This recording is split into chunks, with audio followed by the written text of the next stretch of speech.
আসসালামু আলাইকুম, কেমন আছেন সবাই? আমি তো আলহামদুলিল্লাহ ভালো। আজকে কানাডাতে অনেক সুন্দর ওয়েদার, তাই বাচ্চাদের নিয়ে বের হয়ে গেলাম একটু বাইরে ঘুরতে। তো আমরা ভাবলাম যে এখানে নায়গ্রার পাশে সুন্দর একটা ছোট্ট শহর আছে, নায়গ্রা অন দ্য লেক, ওখানে গিয়ে ঘুরে আসি। এই জায়গাটা অনেক সুন্দর, দেখে মনে হবে কোনো ইউরোপে চলে আসছি। ইউরোপের মতো সাজানো গোছানো, খুবই সুন্দর একটা জায়গা, ট্যুরিস্ট স্পট।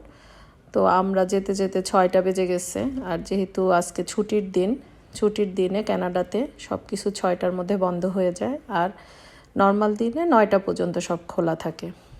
তো এখানে যাওয়ার পরে মোটামুটি সব দোকানই বন্ধ হয়ে গেছে, আমরা কোনো দোকান ঘুরতে পারি নাই, কিন্তু রেস্টুরেন্ট এবং আইসক্রিমের সবগুলো খোলা ছিল।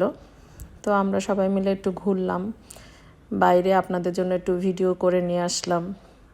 আমার তো খুবই ভালো লাগতেছিল, বিশেষ করে জায়গাটা দেখে মনে হচ্ছিল আমি ইউরোপের কোথাও চলে আসছি, এত সুন্দর। মাশাল্লাহ, এরা অনেক সুন্দর করে সাজায় রাখছে।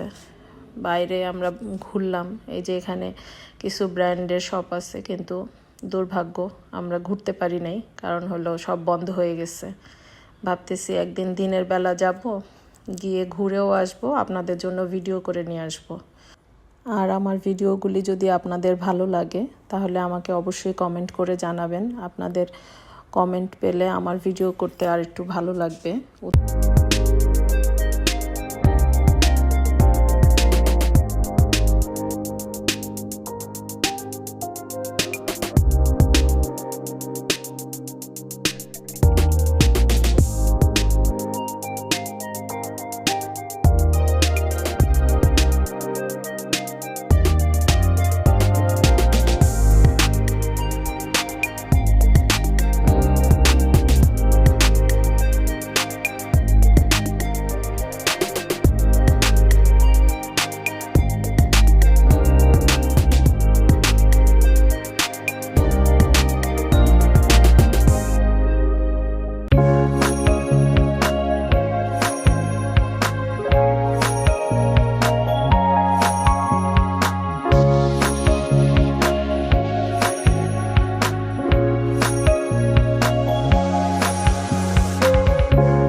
আজকে এই পর্যন্ত, সবাই ভালো থাকবেন, আল্লাহ হাফেজ।